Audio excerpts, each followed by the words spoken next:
people will criticize and say that this is basically what AEW is going to be and this is what's going to hurt them.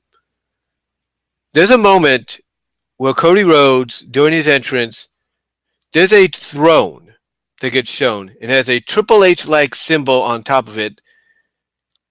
It has skulls and everything, and you're thinking, what is this? So Cody comes out for during his entrance. He has a king's robe and everything on. He looks at the throne, and you think he's going to sit on it, right? But no, he just shrugs it off and walks towards the ring. But then Brandy gets under the ring. Well, she doesn't get under the ring, but she lifts the ring apron up and pulls out a sledgehammer from the bottom. Hands it to Cody. Cody takes it, walks back up the ramp, and boom! Literally hits the throne with it and busts the throne up. Basically causes it to kind of explode a little bit, kind of bust it into pieces. And Brandy, you see the camera goes back onto Brandy, and she's like, smash it. She's telling Cody to smash it. And like I mentioned earlier, Cody did this for several reasons. One, because Tony Khan, in his first try, got the timing and everything right in gorilla position, which got to give him credit for if that is true, as some people might speculate it may or may not be. I think it is. But Cody basically did this for several reasons. He wanted to symbolically show that, yeah, he might be an executive vice president, but he wants to focus more on being an in-ring competitor. But also he did it because he wants the WWE, Triple H, and the McMahon family to know we have fired the first shot. Now it's up to you to retaliate. We fired the first shot. Let's see what you bring. And Triple H has got his first big opportunity this Saturday with NXT 25 or NXT Takeover 25. So we'll see how Triple H responds. But yeah, that was that moment. Then you had Bret Hart come out to unveil the AEW World Championship. I'm pretty sure down the line they'll call it the AEW World Heavyweight Championship. Hangman Page was brought out. MGF came out. Jungle Boy, like I said earlier, and Jimmy Havoc all came out. And then, of course, at the end, you had Jon Moxley / Dean Ambrose debut. And I will give AEW credit. They saved a lot of the newest signees to debut until this night. They kept a lot of the newest signees, possibly, until this night. You know, Sean Spears, a.k.a. Ty Dillinger, he's still up in the air. But I'm thinking the reason he's up in the air right now is he's keeping his options open. Because I'm pretty sure he believes that WWE probably saw the reaction and hearing about the reaction he got during that buy-in pre-show. And they're like, oh, crap. This guy still has fans that like him. Let's try to bring him back. And if they do that, I wouldn't be surprised if Triple H is like, okay, Sean, we were wrong in treating you the way we did last time. So we're going to let you go out there and we're going to give you the opportunity to be the top guy here. Or at least in NXT, that is. So don't be surprised if you start seeing rumors and reports of Spears possibly signing with either AEW or going back to WWE because of the reaction he got last night. But then, like I said, you had Moxley, Hart, what Rhodes, Moxley, you had Hart, you had Rhodes, what he did. And like I said, people will look at what Rhodes did. They'll accept his explanation as to why he did it, Cody, that is, why he did it. And I believe what he says is true because, honestly, if they really wanted to flaunt that power, the Elite, the group itself, would have swept the entire night. But they didn't. I mean, and when I talk about sweep the entire night, it wouldn't have just been Adam Page winning the Battle Royal. It wouldn't have been the Young Bucks retaining the AAA tag team titles. It would have been Brandy's representative and Awesome Kong winning the women's match. And it would have been Kenny Omega winning against Chris Jericho, but that didn't happen.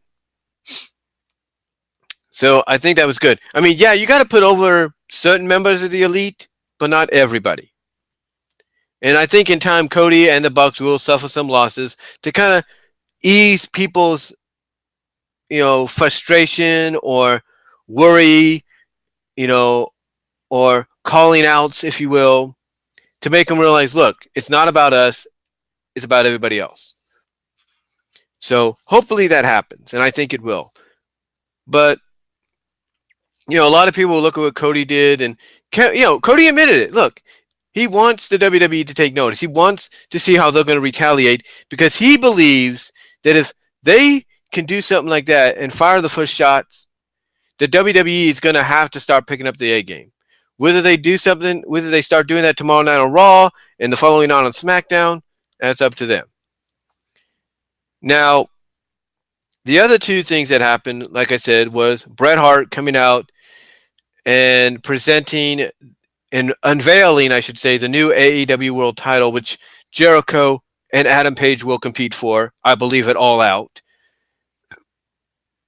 And then after that, like I said, you had Jon Moxley / Dean Ambrose debut. And let me address this. There's a lot of fans that when these moments happened, came onto social media and said, well, bye-bye, Natty. Bye-bye, Renee. Your careers are now going to be buried 6 to 12 feet under. Bye-bye. Say goodbye to your careers, Natalya. Natalya, say goodbye to your career, Renee. They're about to be buried 6 to 12 feet under. Bye-bye. All because of why? Because Bret Hart came out and unveiled the AEW World Championship. Jon Moxley / Dean Ambrose debuted. Let me kind of correct people on this. Bret Hart is not contractually obligated to WWE. He has a Legends contract, yes, but that doesn't mean Bret Hart is WWE property. It doesn't mean Vince McMahon's like, yes, I got Bret Hart under a Legends contract. He's mine. I own him. Ha ha ha ha ha. No. A Legends contract means he can appear here and be an ambassador if they want him to for WWE or make appearances for meet and greets and all that. It does not mean he's under contract to them entirely. He's not owned by them. He can go wherever he wants. Moxley, Ambrose, if you will, his contract expired, and his contract did not have 90-day compete clause or have a 90-day non-compete clause, if you will, or 90 non-compete clause, okay? It didn't have that.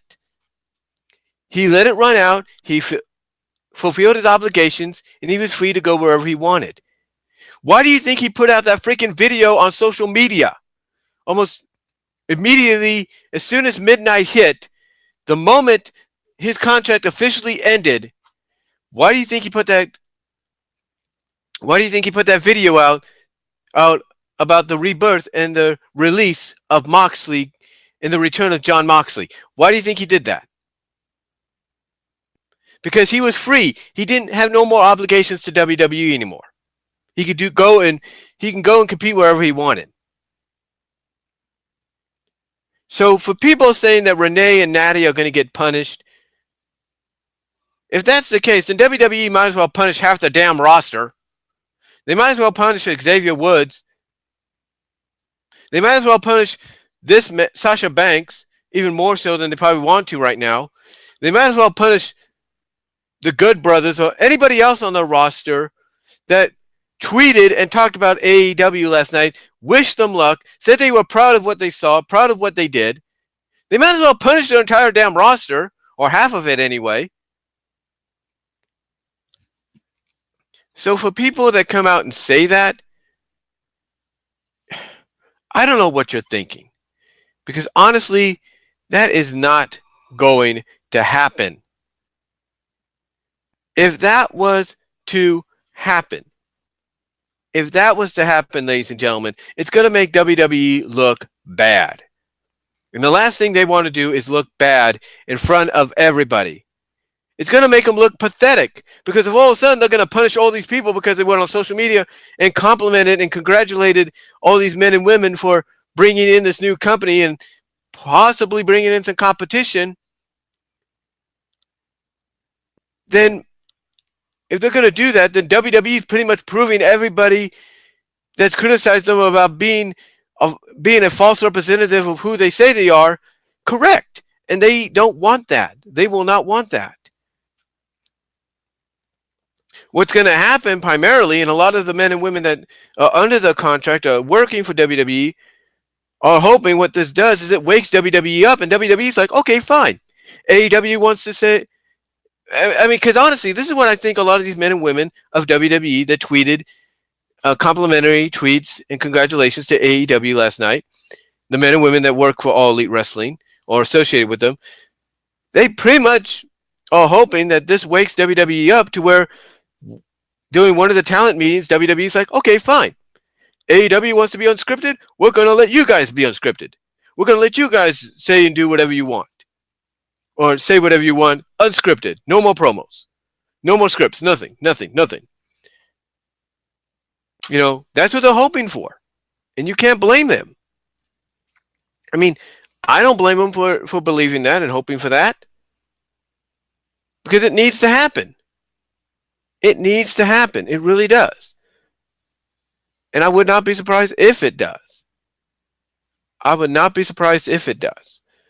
So, you know, AEW to me, I definitely think right now is a godsend for professional wrestling, sports entertainment, whatever you want to call it, because it is long overdue. It's been almost 20 years, guys. I mean, a lot of companies are still in existence, but they've never, on a major league level, come close to threatening WWE or come close to making WWE realize, you know what? We need to shape up, or we're going to ship out. We need to shape ourselves up, or we're going to sink like the Titanic.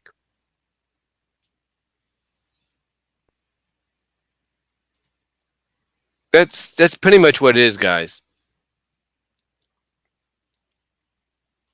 It's pretty much what it is, and we all know that.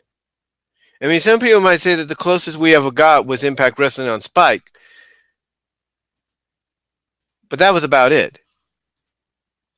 And they didn't last long on Spike, did they? Spike ended up not wanting to renew them anymore, all because of a situation behind the scenes that shouldn't have happened. I mean, let's be honest. If it wasn't kept secret that Vince Russo was helping behind the scenes during certain times when Spike didn't want him to, or didn't want nothing to do with Russo, guess what? Spike TV would still have Impact Wrestling on the schedule. We all know that. But now Spike TV, no, not Spike TV, but Impact Wrestling has gone from Spike to Destination America to Pop TV to now Pursuit and Twitch. Twitch probably being the better option. But they were the closest. But now here's a company on a major network, bigger network than Spike, bigger than Pop, bigger than Destination America, and definitely way bigger than Pursuit, that can wake WWE up.